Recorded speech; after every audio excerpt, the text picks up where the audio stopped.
Hey there everyone, welcome to today's live stream. It's a Saturday morning here in Auckland, New Zealand, and today we're going to be talking about a couple of Zigbee sensors that I recently received from Sonoff. Now I really do enjoy Zigbee sensors. It basically allows me to keep things off of my Wi-Fi network, and as well as being really low energy.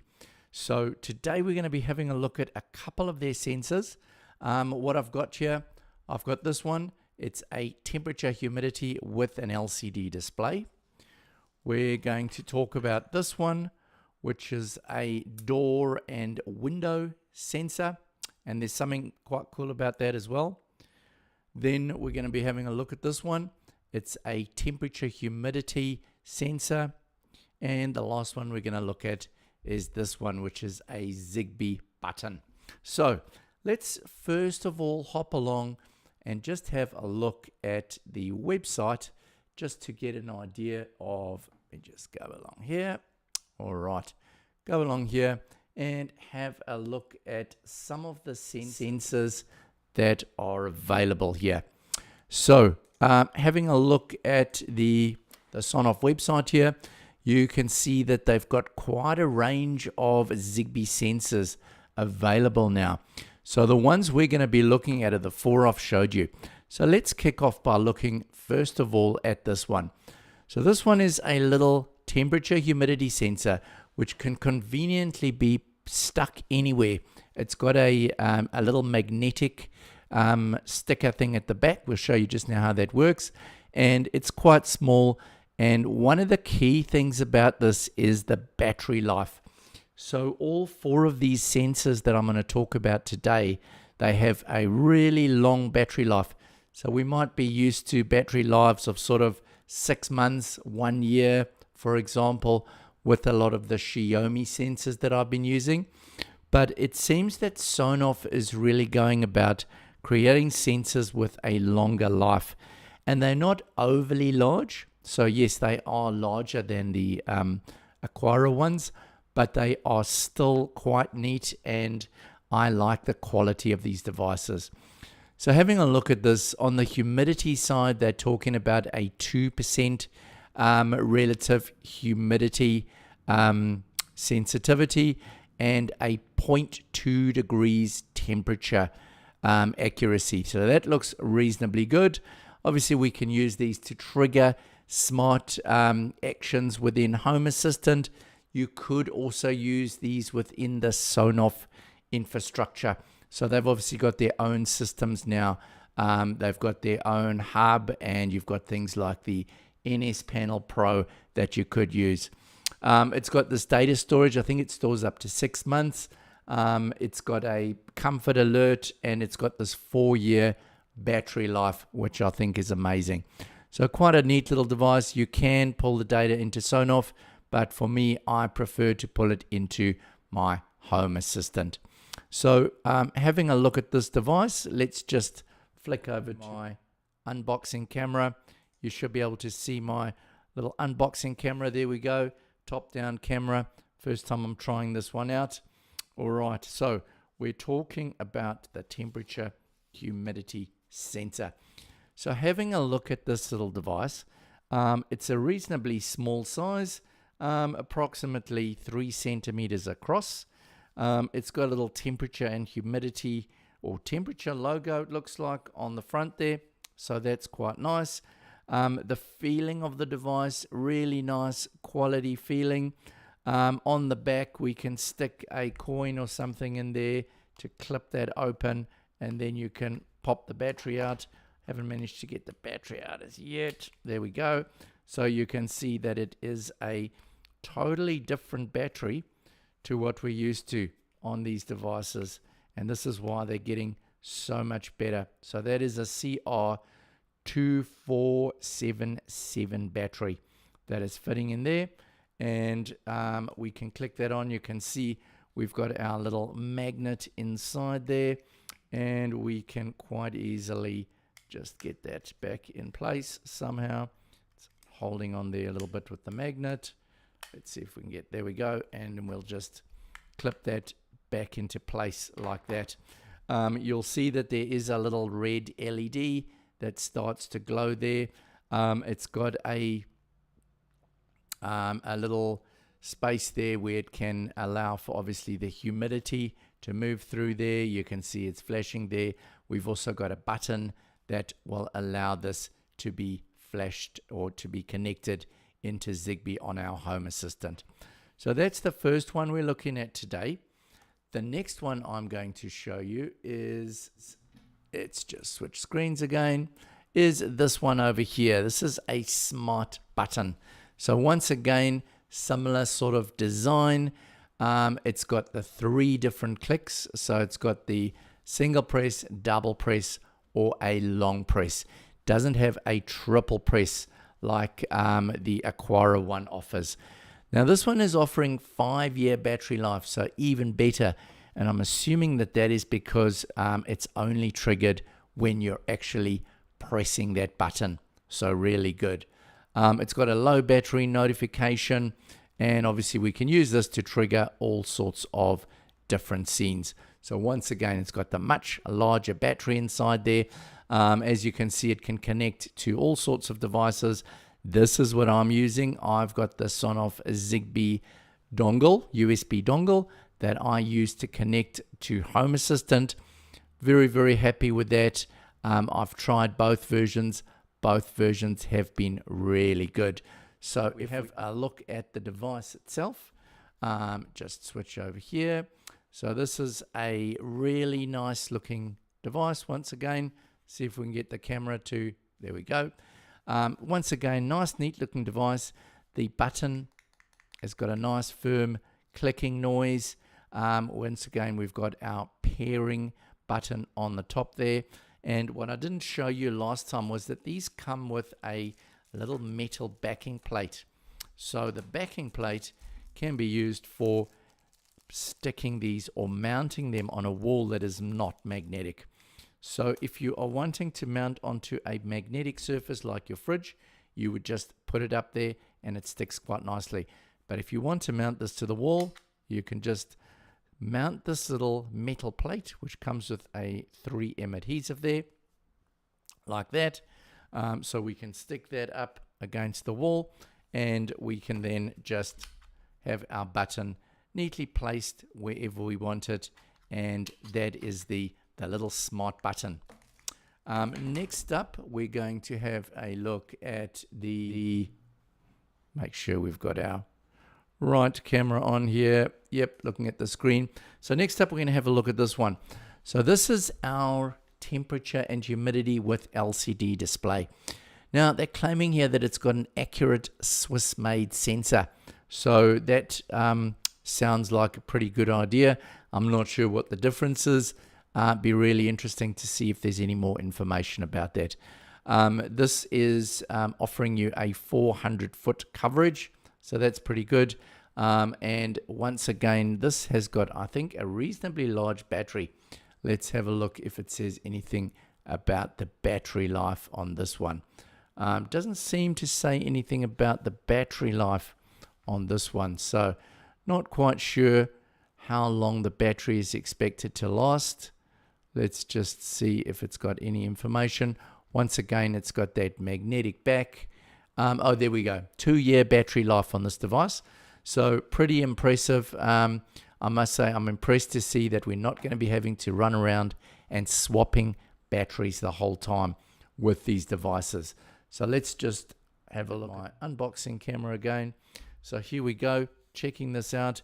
It's got a really, really nice clear display. If you have a look at this, I'm very impressed with the actual display itself. You can see there we get a bit of a reflection from my lights. But overall, we've got our battery. We've got a nice clear temperature.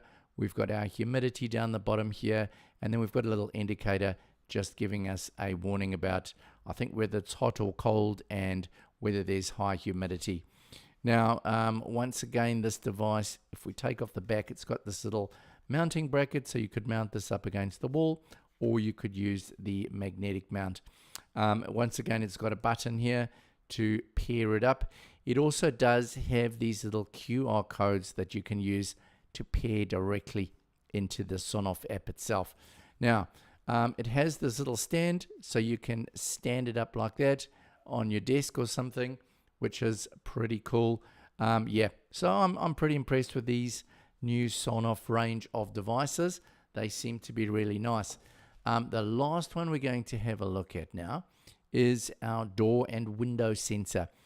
Now this one is probably more of a door sensor. It's quite large, might be a bit large for sticking on your window.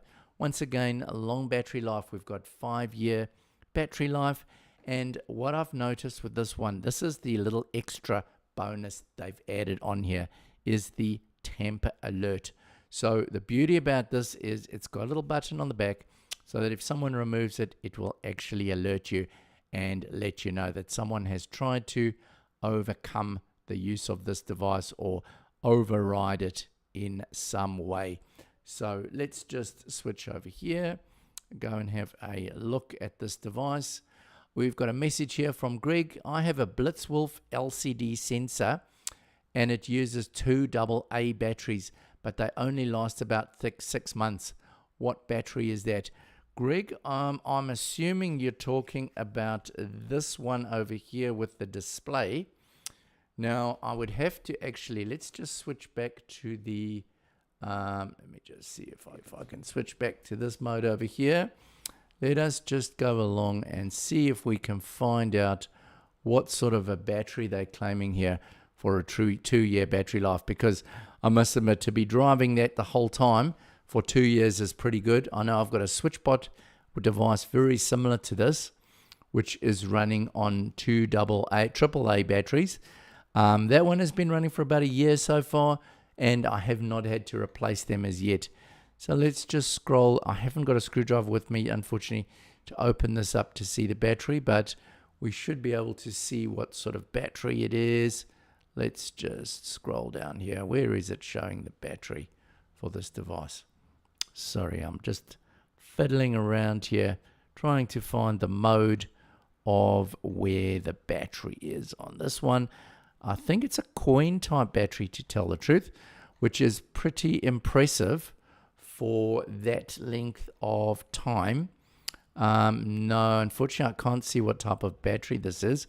What I will do is I will open this up after the live stream once I've got a screwdriver with me, and we can have a look, see at what type of battery it is, because I would be fascinated to know, because as you say, that is a pretty good type of a battery life for 2 years, especially with that great big screen that is giving us such a good display.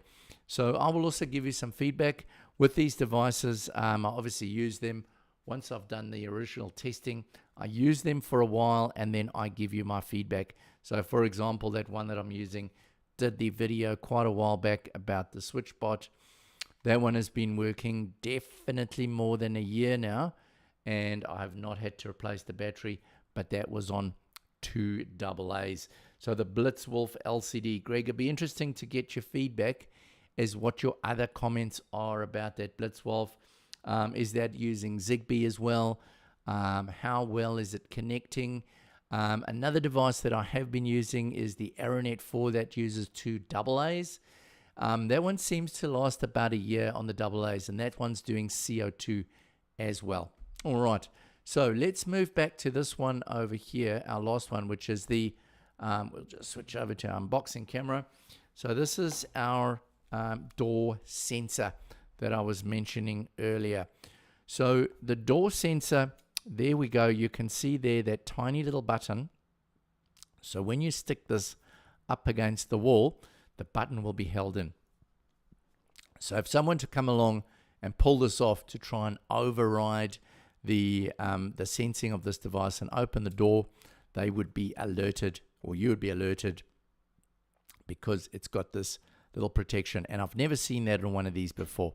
Now, all of these devices come with a little tab that you pull out. So the moment you pull the tab out, that will activate the battery and you will start see the LED flashing.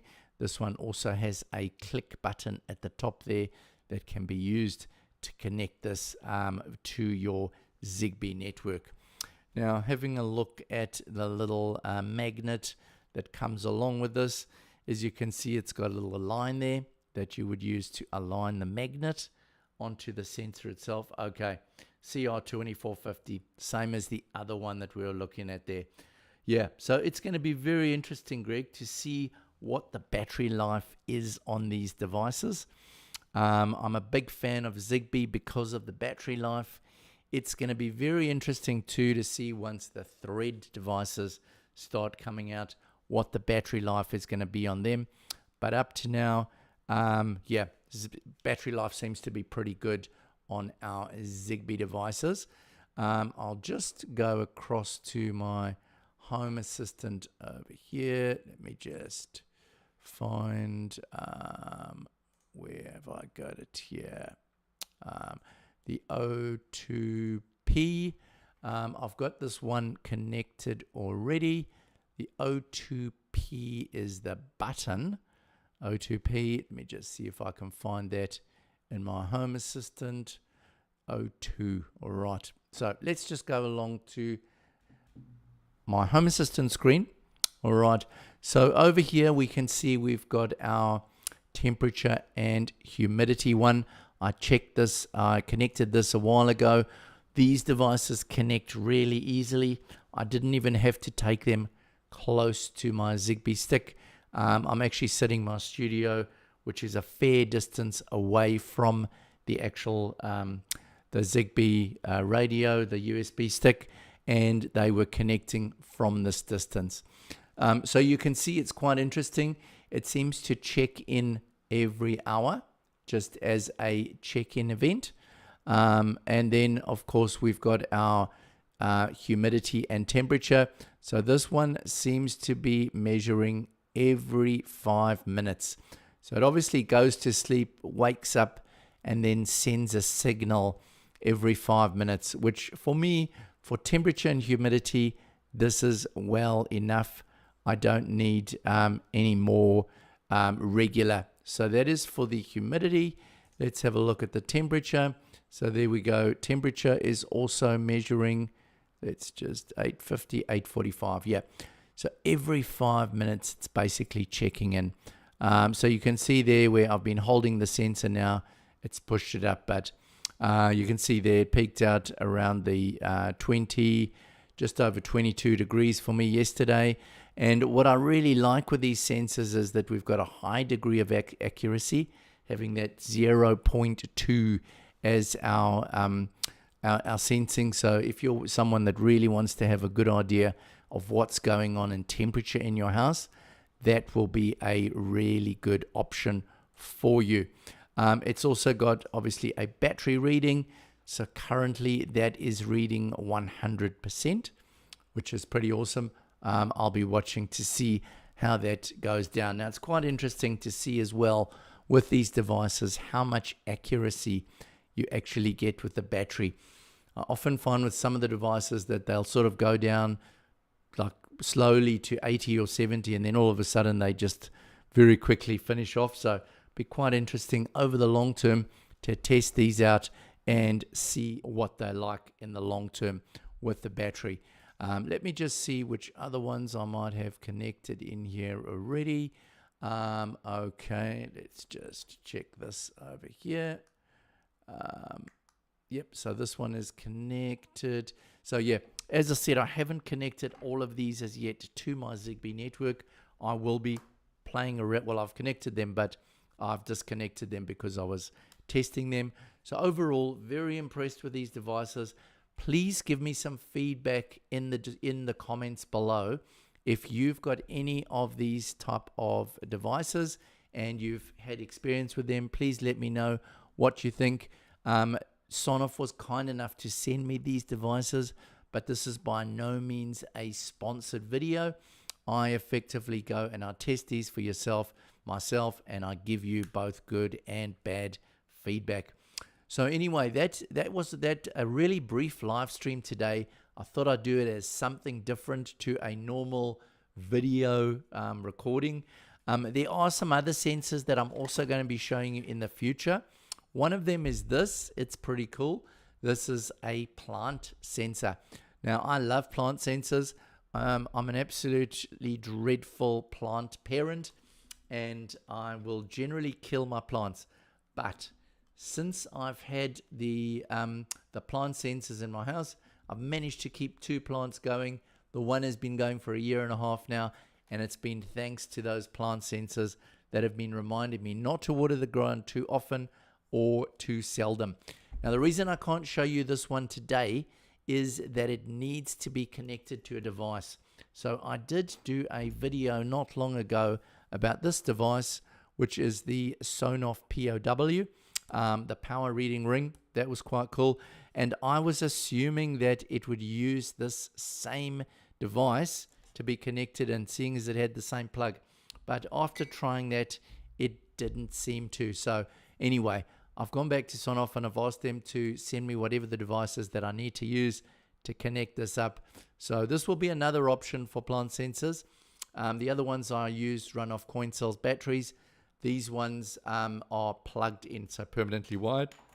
I also have a temperature and humidity sensor that they've sent me, which is also going to run plugged into a similar sort of device from Sonoff. So they offer these wired sensors as well, and I'm keen to play with these more once I get the device to play with that. So anyway, that's all for now. It's been really great connecting with you, Greg. If there's anyone else online that has got a quick question before we finish off this live stream, please let me know. Be happy to answer a few more questions. Greg's saying, I have about 10 SNZB01 window door sensors and they work okay, but sometimes drop off the network. Battery life is really good. Yeah, Greg, that's a common thing with battery powered Zigbee sensors. For some reason, yeah, I've experienced the same thing. I've got quite a few Aquara ones that I've been using, and I'm getting exactly the same problem. They seem to work for a while, and then all of a sudden they don't. Well, they fall off for some reason. So I haven't actually tested these Sonoff ones for a long time yet. I will be able to give you feedback later about whether they stay connected. One would hope, because these are Sonoff devices connecting to a Sonoff stick, Zigbee stick, we would hope that they would be really good. The Aquara, I don't know what the story is with Aquara. I've had problems with them falling off. Lots of people I know have. And I asked one of my fellow YouTubers the other day whether his ones were falling off, and he said yes, they were, and he even had the Aquara Zigbee hub. So doesn't seem that solves the solution. So I don't know. Sometimes I find out that some people are using multiple different types of hubs, and some people are using all sorts of playing around. Now, I do have a video that I've created talking about Zigbee, having a look at the strength of your Zigbee signal from each device, and also using Zigbee repeaters. So plugged in Zigbee devices, which improves the power of your network because it allows that onward connecting. So yeah, I'll put the link in the description below of that video because that might be useful. Now, Greg says, I'm using Zigbee to MQTT and it is great. That's awesome to hear, Greg. Now, to tell the truth, I have not tried Zigbee to MQTT yet. I've been using ZHA for the 2 years that I've been running Home Assistant, and up to now it's worked really well, except for that problem of the battery sensors falling off from time to time. So just to get your feedback, Greg, when you were running the devices that were falling off, was that on Zigbee to MQTT or was that on ZHA? And if so, have you had it running on ZHA and then tried it on Zigbee to MQTT to see if it improves the situation? I'd be really interested to know because I have yet to try the Zigbee to MQTT and really keen. So Greg says, I'm using the SNZB06 PoE coordinator and it is good as I can have it away from the computer. Ah, very interesting. That's good to hear, Greg. Yeah. So mine at the moment is plugged directly into my Home Assistant, which is running on a Raspberry Pi 4 with SSD. I was using the Home Assistant Yellow for a long time, and it worked great. Unfortunately, I dropped it, and since then it seems to be a little bit flaky. I'm not sure what the problem is, but it was working well. But I definitely like the idea of having a separate device away from your Home Assistant. I don't use Home Assistant though. Awesome, Greg. So what are you using? What is your smart home coordinator or your smart home hub that you're using? Yes, using on Zigbee to MQTT, but I think it is the hardware as they go into sleep. Yes, Greg, I think this is the big challenge with the Zigbee devices that are battery powered, because they are trying to optimize the battery life. They do need to go into hibernation mode for 5 minutes, then come back on and send a signal again. And as you say, I think that is exactly what the problem is. Do you think some are better than others? It'd be really interesting to get your feedback, and anyone else that watches this video at a later stage. Are you finding that some Zigbee battery powered devices are better at going to sleep, coming back on and staying connected? Or is it all of them are pretty flaky? Be great to hear. Greg saying my setup is on a Proxmox and the coordinator is high up on the wall in the shed. Awesome. That's awesome to hear. And I really like the okay, OpenHab. Interesting. So Greg, I've never tried OpenHab, I must admit. I have only run, so I started off my home automation journey with Alexa, Amazon. Sorry if I've triggered anyone's devices. I played around with that for a while, and then I started searching the internet. I came across Home Assistant. I've been on Home Assistant for over 2 years now, and I have also used a little bit of the Apple HomeKit, which I do use connected to Home Assistant, but I'm not a big Apple HomeKit fan, I must admit. They only send battery information once every 24 hours. Okay, that's very interesting. Let's just have a look at this specific one. Let me see if I can check to see what the period was that it was sending battery. Okay, well, this is at 100%, so hard to see because there's no changing in the battery. Hard to see exactly when it was updating the battery. But yeah, that's quite interesting. Obviously, be really good. They send battery information once every 24 hours. Yeah. So yeah, I think it's a problem, and it's going to be interesting to see whether Thread is going to keep the devices connected more reliably, or whether new ways of working with Zigbee are going to make it better. Because for me, this is one of the biggest frustrations, is having devices that fall off of my network. It's just crazy, and that's why I do like things that are wired. So ideally, if I could have my whole smart home completely wired, I would. If I was building a new house, I would do everything with Cat5 cable, and I would start. I started with Mr. House, which was Perl scripts, then domestic, domotic, then Node-RED, then OpenHab. Awesome. I like the way you've tried different things there, Greg. I'll have to have a look at OpenHab. And 20 years, wow, that's a long time in the smart home industry. And looking at your picture, it looks like you're into motorbikes as well. So that's pretty cool. Now, yeah, so Node-RED is something that I really like. I've used Node-RED within Home Assistant. I haven't gone very deeply into it, but I do like it because it's a graphical user interface for workflow, and I find those things really good. But then again, I'm really impressed with the latest version of Home Assistant in the way that their system now is really, really easy to use. The automations are easy to create using that graphical user interface. Wow, 20 years and 3 houses, Greg. That is a pretty impressive and long time. It's crazy when I look back at home automation.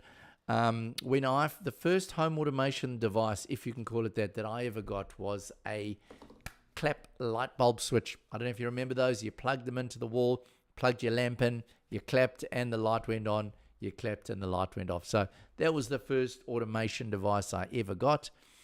And to be honest, for many, many years, I didn't do anything more. I did start studying electronics back in the 80s. And after that, I went into banking and sales and all sorts of stuff. And I actually only got back into electronics and then home automation about 2.5 years ago. So I can only imagine the amount of experience you must have, Greg, after 20 years and 3 houses. So I must actually have a look at OpenHab because you're obviously very impressed with it and you're using it. What would that be running on? Is that running on a Raspberry Pi or some type of a server? Have you got a Docker container, or how do you run that? And what are your key things that you're doing? You've explained that you've got quite a lot of sensors. What other devices are you doing, and what sort of automations? It'd be great to get your feedback. Greg says, currently have a server rack and 4 servers, only run one at a time, and Proxmox has a Zone Minder, OpenHab, Debian, and Windows running on it. Excellent. Sounds like you are big time into your servers and your home automation there, Greg. So I must admit, I have I can't comment on OpenHab, never tried it, but I will definitely check it out and see what it is about. Greg, if you had any more other questions for us, or anyone else there out on the stream, let me know. Otherwise, I'm going to be finishing up the stream. It's been great to catch up with everyone out there again. I do love live streaming. I'm improving my live stream one step at a time, and I look forward to catching up with you guys all on the next live stream. Thank you so much. Have a great week. Bye for now.